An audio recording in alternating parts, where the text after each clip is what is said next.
Hey guys, Thomas here, and this is the 2021 JS-1 build guide. So basically what this is how I currently go about building the JS-1. Obviously there are multiple different ways to go about assembling it, and there are different parts you can use, but if you were to use my parts, this is how you would do it. So first we'll start with the frame assembly. Now for the full assembly you can probably just watch the original video. The only thing I really want to highlight is how you go about installing the press nuts. This is sort of the best way to do it, and we did sort of have some issues where people would actually tighten them too quickly, and because of the high friction it would actually damage the thread of the press nut and the bolt. So this is the proper process to install the press nuts. The way we will go about doing this is starting from the inside bolts and working our way out. So the first thing you want to do is decide whether you're using 20x20 or 30x30. For this build we will be using 20x20, so we will be using the inside holes, and then after we've done all those we're going to move on to the very outside edge. So we're going to start by taking the cap head bolt provided with the JS-1 kit, and we're going to add a washer to it, shiny side facing outwards towards the carbon. Then we're going to grab our press nut and just sort of lightly hold it in place on our inside hole, and then we're going to start to secure that with the bolt. And then the key here is once it sort of starts to not nip up but sort of touch the carbon, you just want to go really slow. You're still holding onto the press nut to keep it nice and flush, but by going slow what that means is you're not going to generate too much heat, and it's going to allow it to fix all the way through and nip up correctly. So as you can see here, the press nut should sit flush, the sort of top section of it. If it's not flush and it's on an angle, then the frame won't assemble right. You can afford to pop these out and redo them again if you want, but I don't recommend it. The best way is just to go slow and take your time. So for the rest of the frame assembly, refer to the previous video, which will be linked in the description. So for this build, we will be using the BMS Raptor V2s. They are the current motor that I'm racing with. I'm really happy with how these have turned out. And they work really well with the rest of the setup. So an important part of fixing the motors to the bolts, the base on the BMS motors is 3mm thick and the arms are 5mm thick, which means you want to maximum use an 8mm bolt. You can get away with a 7mm M3, but M3x8 is optimal. There are bolts provided with both the kit and the motors. Just make sure you don't use the M3x9s because they can burn out the windings. Whenever you're fixing motors, I highly recommend you use Loctite. You can get away without it, but it means you will be retensioning bolts every few flights, and there is definitely a risk of motors falling off. So by using thread locker, it just means that once the motors are on there, they're not coming off unless we want them to, which is optimal. So locating the motor onto the arm, we just want to sort of loose fit at the moment until we get all the bolts in. For myself for racing, I only use 2 bolts to fix the motors on. If you run the arm braces, you will be using all 4 bolts. Once the bolts are both loose fitted to the arm with the motor, then we can actually start to tighten them up. You just want to get to the point that they nip up and go a tiny bit more. The thread locker is what's going to hold it on here. As long as it's nice and snug, it will be good. If you over tension it, you can strip the aluminium on the base. As far as tools here, you can obviously use normal tools, but it is really handy to have one of these electric sort of hobbyist drills. They're really good because they torque up to the right torque. Most of the time, some things I'll still use by hand, but for a lot of things like motors, it's really good. This one was actually given to me from a friend, so thank you very much, Moga FPV. So fixing the motor wires to the arms, I'm using 3M tape for this, 3M electrical tape. There are other brands you can use, but I really like the 3M tape because it's lightweight, and as crazy as it sounds, it actually sticks. We've tried a few different electrical tapes, and it's actually amazing how many of them don't stick to things. So the 3M tape, it's just been the best that I've ever used. It's more expensive than others, but I guess it actually does its job, so that's why we use it. As far as size, around 55mm I like for this. You sort of get a couple, almost a couple wraps around the arms, and that seems to be a really secure fit. You can get away with less, and I have in the past. It's just really a preference thing. This is sort of the right balance for me. Just feel it out with your build. As far as placing the tape, I like to go 2 weaves above the bottom plate, sort of upwards on the arm. The reason why I like that is just because, in my opinion, it is the most neat finish, but it does not equate necessarily to more performance. I guess technically you could argue it's more weight closer to the center than having the tape on the edge, but it's really whatever you like on this one. So now we're up to installing the ESC. A neat little trick for getting these motor wires out of the way is just to tuck them under the mid plate. Just makes the workspace a lot cleaner and makes it easier to see what you're doing. As far as ESC, for this build we are using the Reaper 45 amp. This is the 96 kHz version which I'll be using for testing, but my other main fleets are using the normal 45 amp, which is the exact same footprint, and I'm also using the Hobbywing 40 amp. Both of those are really good ESCs. Whichever one you can get your hands on, they both have really good filtering, they have all the performance in the world. There is also the 60 amp Foxeer 20x20. I haven't tried that one yet.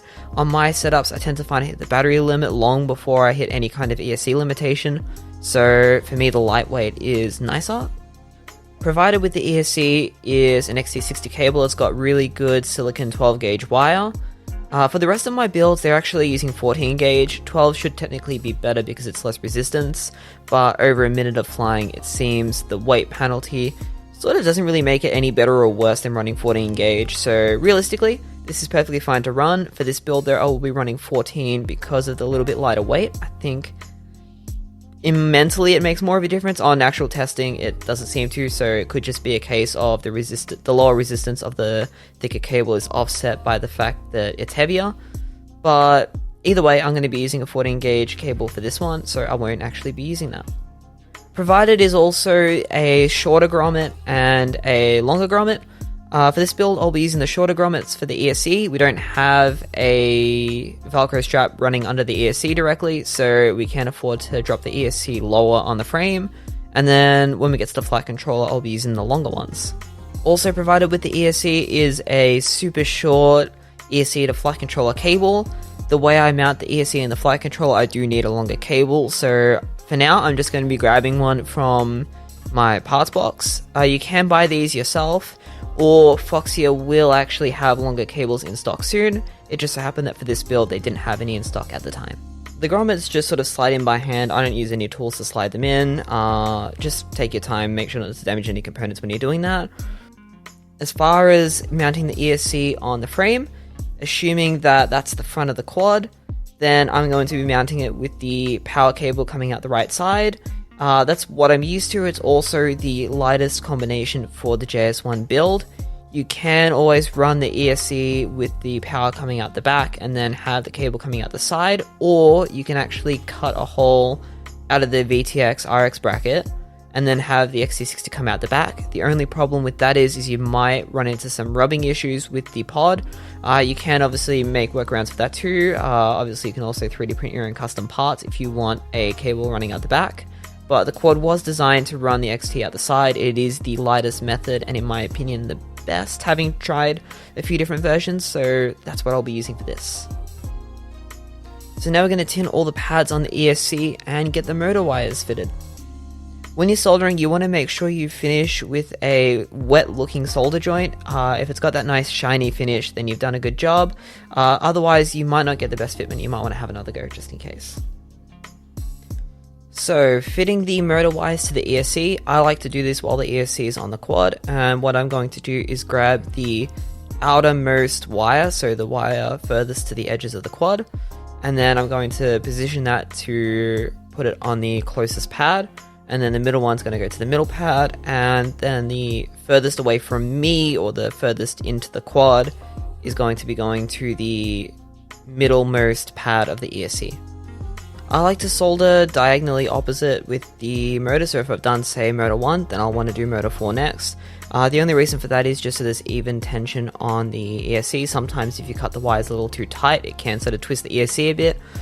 This just sort of keeps the ESC looking nice and flat. Realistically, it shouldn't change the performance much, but it's just another thing I like to do. When soldering the motor wires, just take your time with this, make sure you got your wire lengths correct. This is what it should look like finished.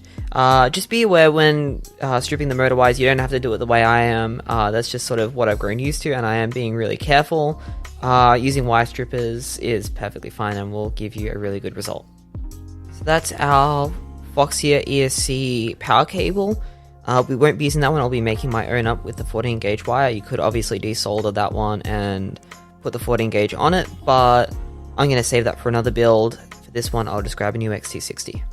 One neat trick is to plug in a male XT60 into the cable you want to solder to. The reason you're doing this is so that when you're heating up the solder joint, it doesn't actually soften the plastic and make the connector go all out of shape. It just helps it to hold its shape better. The only thing to keep in mind, don't plug in a live battery into it, just plug in the actual connector itself, otherwise bad things can happen.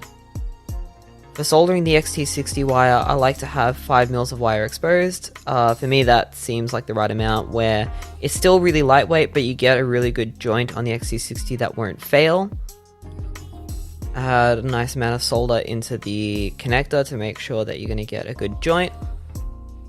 And here I'm actually using a peg to hold the cable while I'm working. It's just a really nice way to sort of stabilize it and make sure you're not shaking the cable around while you're soldering. If you move it around too much, you can end up with a dry solder joint, which will fail. And snap on the little protector. You can also just use heat shrink if you want. These are really handy though for extending the life of your XT60s. Now cutting the wire to size. From the end of the grey cap, I like to cut the red wire to 3 centimeters or 30 millimeters, and cut the negative wire by 3.5 centimeters or 35 millimeters. For the JS-1, this is about what you can get away with for racing. If this was just a normal build, you can afford to go a bit bigger. That way you've got a bit more diversity in what kind of batteries you can run. But for my full race builds, this is what I do. Once again, just stripping back about 5 mils for the ESC. You could afford to go a little less here for a slightly neater joint. Sometimes I'll actually trim these after the fact.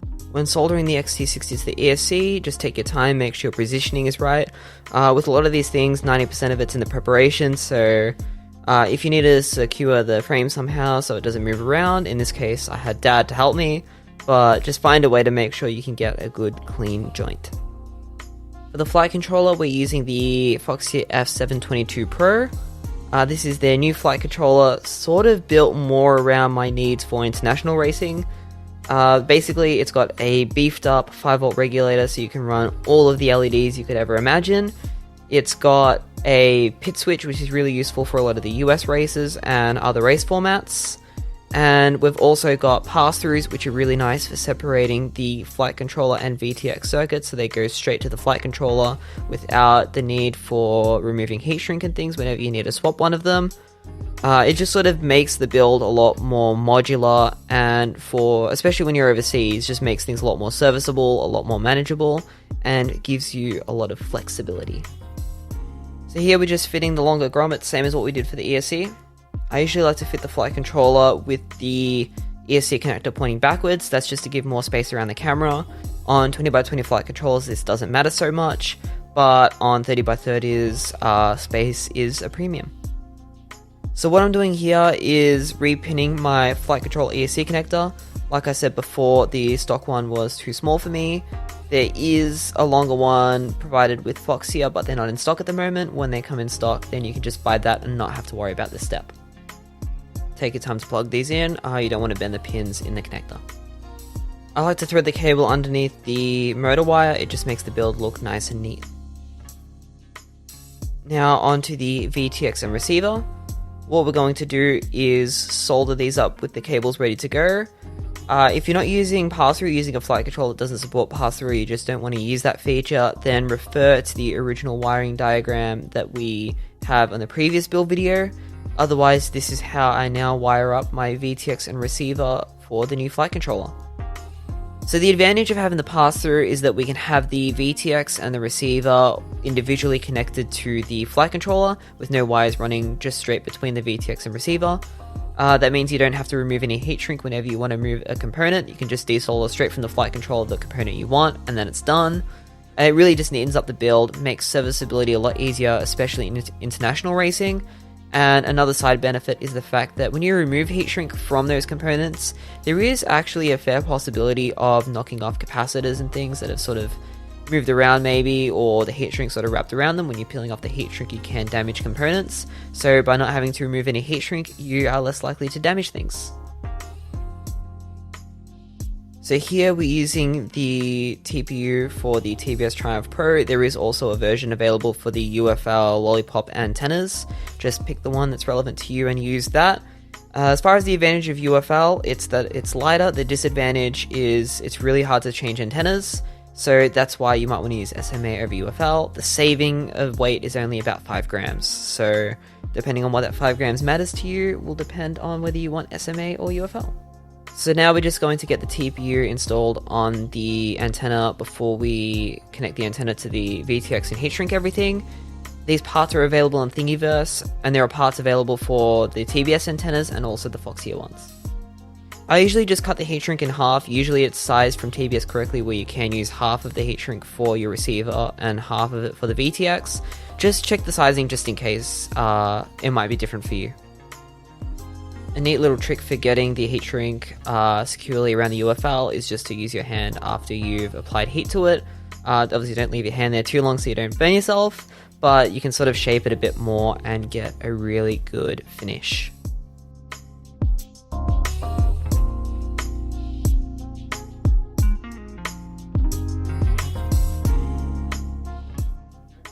Now we're going to do the same for the receiver, so exactly the same as the video transmitter, but no 3D printed part this time. So for the receiver, we're using the TBS Tracer. In the last build, I was using Crossfire, so if you want to see where I put my Crossfire antenna, follow that video. But for Tracer, the benefit of that is it's a higher refresh rate, lower latency link. The disadvantage is obviously less range, less penetration through obstacles, and also depending on the RF environment, Crossfire can still be better in close range for certain scenarios. This is one of those parts that I will be probably changing on a race-to-race basis, since some races will favor Crossfire while others will favor Tracer. One little note here, I actually soldered these wires backwards, so the orange cable was meant to be on the inside and the white cable was meant to be on the outside. So when you look at their flight controller wiring and you see the orange connected to the white instead of connected to the green, just keep in mind I've soldered those backwards and I fixed it by soldering onto the flight controller correctly, but yes, I did that the wrong way. To make the wiring more clear, just refer to the Foxeer wiring diagram. That is correct, and that will show you how to wire it.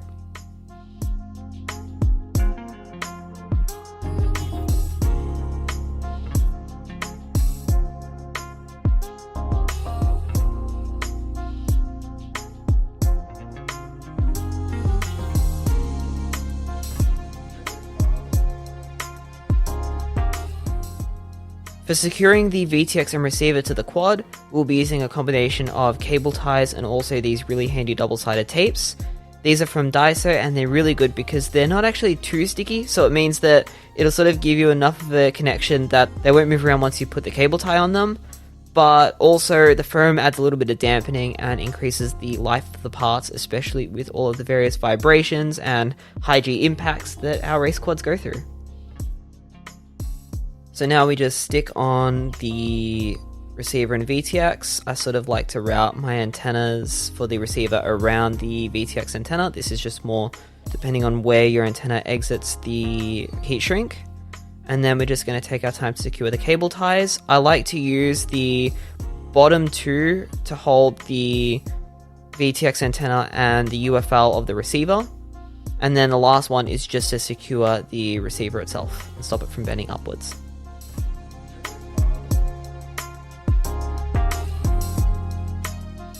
So what I'm going to do now is part assemble the frame. The reason why I'm doing this is so I can get the wire lengths right. I like to actually cut these on the quad. It just makes it a lot easier to know that you've got the right wire lengths. And usually I'm going to go a good centimeter extra, just that way you've got extra movement. Things to keep in mind, the camera is going to be sitting in the front of the quad. Make sure you've got enough cable so the camera can go to full tilt without putting any pressure on the wires. And make sure that everything is sort of still a tight enough build that you're saving weight, but not super tight that it becomes impossible to maintain. Also, if you have wires over tension, they can break under vibrations. Now we're just going to do the camera cable. For the camera, I'm using the Foxeer Predator V5s. Right now my main fleet is actually a combination of V5s and V4s. They're both really good cameras. I love the 1.7mm lens. One thing, make sure you're using the M8 lenses, not the M12s. The M12s do fit, but they stick outside the pod, and so they are more prone to damage. The M8s, though, fit perfectly, and that's what the pod is designed to take. The V-Sense cable isn't needed, so I'm just going to remove it from the build, and then I like to twist the wires for a more neat finish. It just makes serviceability a lot easier, and it makes cables a lot easier to trace. So now we're just going to tin all of the cables that we've got left and solder those into place. Take your time to get the wiring right and make sure that everything's routed the way you want it.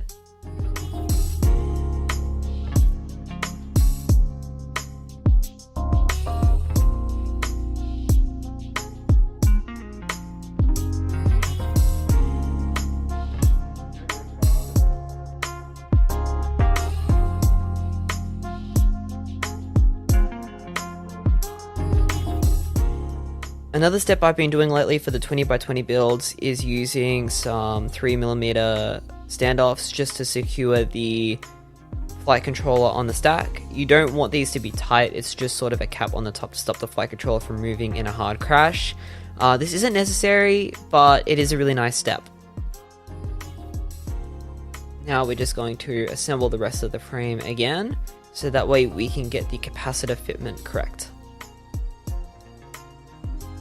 The new tracer antennas are designed to run a cable tie around them to secure it to the arm, but because I'm using the old tracer antennas, I'm using these handy little 3D printed clips. These are available on Thingiverse.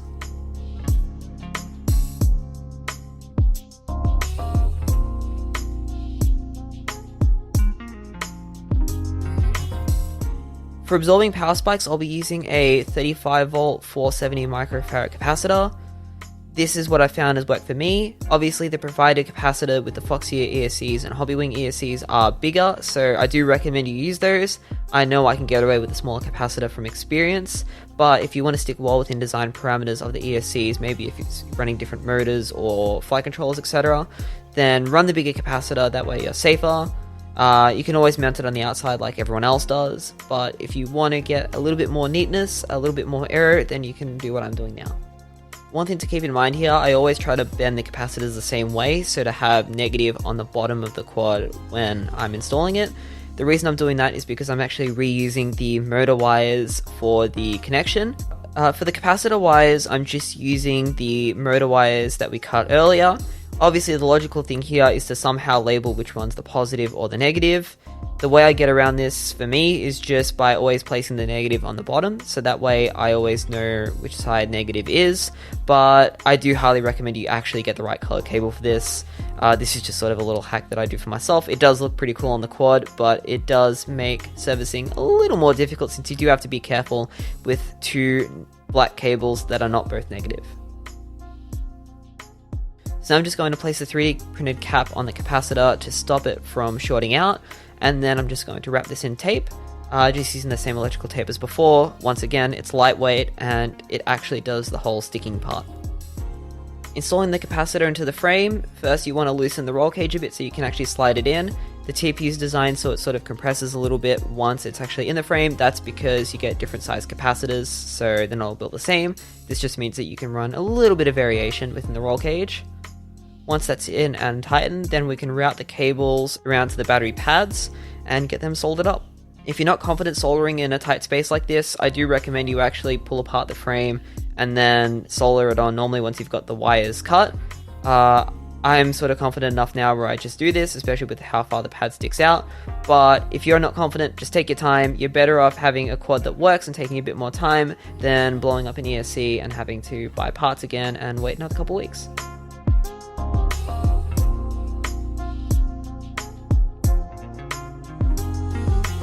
So finally, the last step is just to attach the pod to the frame. It clips and unclips for easy serviceability and maintenance. So we're just going to clip it on and we are done. So that is the build complete.